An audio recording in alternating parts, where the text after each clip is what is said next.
বাইকটার হেডলাইটে ব্যবহার করা হয়েছে হ্যালোজেন বাল্ব, যেটা একটু কম আলো প্রদান করে থাকে। Hello everyone, welcome to my YouTube channel and Facebook page Partha Ghosh.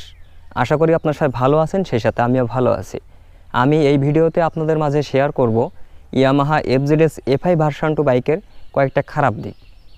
এই বাইকের প্রথম খারাপ দিক হেডলাইট। বাইকটার হেডলাইটে ব্যবহার করা হয়েছে হ্যালোজেন বাল্ব, যেটা একটু কম আলো প্রদান করে থাকে।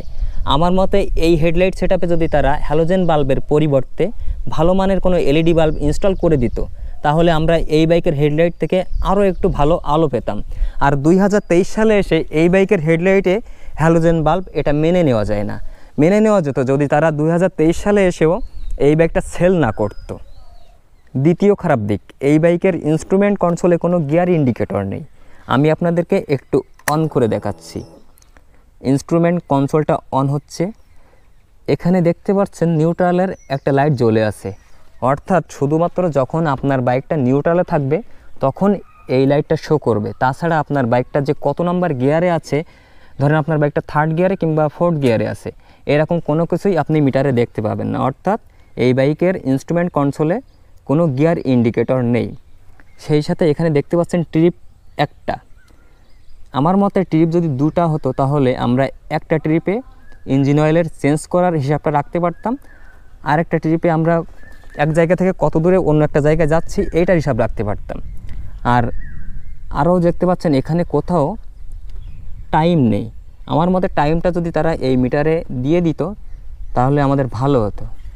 এক হচ্ছে গিয়ার ইন্ডিকেটর নেই, দ্বিতীয়ত ট্রিপ একটা, আর টাইম এই ইনস্ট্রুমেন্ট কনসোলে শো করে না কোথাও। তৃতীয় খারাপ দিক, এই বাইকের ইনিশিয়াল পাওয়ার। বাইকটার ইনিশিয়াল পাওয়ার একটু কম, যার কারণে হাইওয়েতে হাই স্পিডে বাস কিংবা ট্রাক ওভারটেক করার সময় আত্মবিশ্বাস একটু কম পাওয়া যায়। আমার মতে এই বাইকের ইঞ্জিনের পাওয়ারটা যদি সামান্য একটু ইনক্রিজ করে দিত তাহলে আমরা এই বাইকটা দিয়ে ভালোভাবে ওভারটেক করতে পারতাম এবং আত্মবিশ্বাসের সাথেই ওভারটেক করতে পারতাম। চতুর্থ খারাপ দিক, বাইকটার প্রাইস। যখন আমি এই ভিডিওটা রেকর্ড করতেছি তখন তারিখ 27 ডিসেম্বর 2023। বর্তমানে এই বাইকটার মূল্য নির্ধারণ করা হয়েছে 2,30,000 টাকা।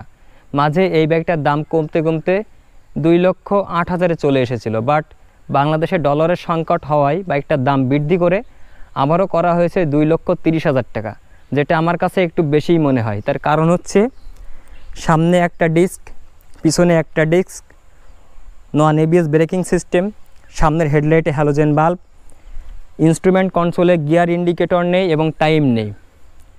এই কয়েকটা খারাপ দিকই আমি পেয়েছি। তাহলে দেখা হবে পরবর্তী কোনো ভিডিওতে। সেই পর্যন্ত সুস্থ থাকবেন, ভালো থাকবেন। আর এই ভিডিওটা যারা সম্পূর্ণ দেখেছেন তাদেরকে ধন্যবাদ।